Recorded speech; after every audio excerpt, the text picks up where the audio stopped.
Hello বন্ধুরা, আসসালামু আলাইকুম। বাংলা সংবাদের পক্ষ থেকে জানাই আপনাদের স্বাগত।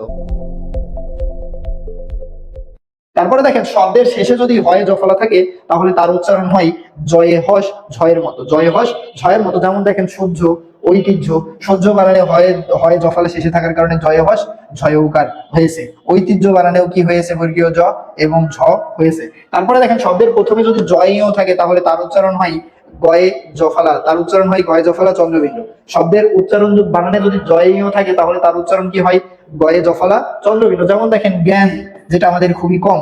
যেমন দেখেন, এই যে জ্ঞানের উচ্চারণ শব্দের প্রথমে জয়েও রয়েছে, তার কারণে সেটা কি হয়ে গেছে, গয়ে জফলা চন্দ্রবিন্দু হয়েছে। এবং আকার আকার দন্তান্ন দন্তান্ন জ্ঞান। তো এখানে তারপরে দেখেন, শব্দের মধ্যে এবং শেষে যদি জয়ও থাকে তখন তার উচ্চারণ কি হয়, গয়ে হস গ চন্দ্রবিন্দু, গয়ে হস গয়ে চন্দ্রবিন্দু হয়। যেমন দেখেন, বিজ্ঞান, বিজ্ঞপ্তি বানানে। বিজ্ঞান বানানটা একটু ব্যতিক্রম আছে এবং বাংলা একাডেমি অভিধানে বানানটা দুই ধরনের দেওয়া আছে। এক জায়গায় এ এর উচ্চারণ এর মতো করা হয়েছে, জফলার উচ্চারণটা, আর আরেক জায়গায় এ না রেখে আই রাখা হয়েছে। তারপরে দেখেন, বিজ্ঞপ্তি। বিজ্ঞপ্তি বানানেও দেখেন গয়ে হস গয়ে চন্দ্রবিন্দু ঔকার গয়ে তয়ে রস্যি। উচ্চারণের ক্ষেত্রে যুক্ত ব্যঞ্জনে যদি ইউ প্রথমে থাকে তাহলে ইউর পরিবর্তে কি হবে, ন হবে, ইউর পরিবর্তে ন হবে।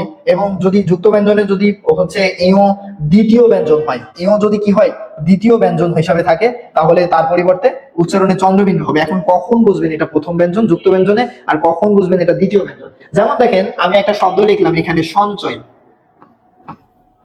সঞ্চয়। আর আরেকটা শব্দ লিখলাম জ্ঞান, আরেকটা শব্দ লিখলাম কি, জ্ঞান। তো এখানে দেখেন একটা জিনিস, ইও যখন যখন দেখবেন কোন যুক্ত ব্যঞ্জনে ইও রয়েছে এবং এই ইওর মাথা বা আগে রয়েছে, কি রয়েছে, এই মাথাটা আগে রয়েছে, তখনই মনে রাখবেন সেটাতে ইও যুক্ত ব্যঞ্জনের প্রথমে রয়েছে। আর যদি মাথা না থেকে ইওর যদি মানে পিছনের অংশটা যদি থাকে, তাহলে মনে রাখবেন ওখানে দ্বিতীয় বর্ণ হিসাবে ইও যুক্ত ব্যঞ্জন আছে। আর আমরা শিখে ফেলছি, ইও যদি যুক্ত ব্যঞ্জনের প্রথম বর্ণ হিসাবে থাকে তাহলে দন্তন্য উচ্চারণে, আর দ্বিতীয় বর্ণ হিসাবে থাকলে সেখানে চন্দ্রবিন্দু। সঞ্চয় যেমন সঞ্চয়, গঞ্জনা যেমন গঞ্জনা, আর প্রবঞ্চনা যেমন প্রবঞ্চনা। তারপরে জলাঞ্জলি তেমনি ভাবে কি, জলাঞ্জলি। তারপরে এই যে জ্ঞানের উচ্চারণ আমরা আগে শিখছি বিজ্ঞপ্তি। গয়ে জয়ও থাকলে আমরা তো দেখছি শব্দের মাঝে থাকলে গয়ে হস গয়ে চন্দ্রবিন্দু। তারপর তার কারণে এখানে কি বিজ্ঞপ্তি।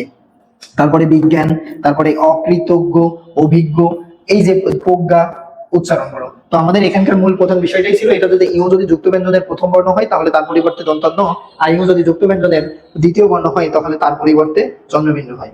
আমাদের ক্লাসগুলো যদি ভালো লাগে, আমাদের ফেসবুক পেজ, ইউটিউব চ্যানেলকে লাইক দিয়ে আমাদের পাশে থাকুন এবং বন্ধুদের মাঝে শেয়ার করুন। ধন্যবাদ সবাইকে।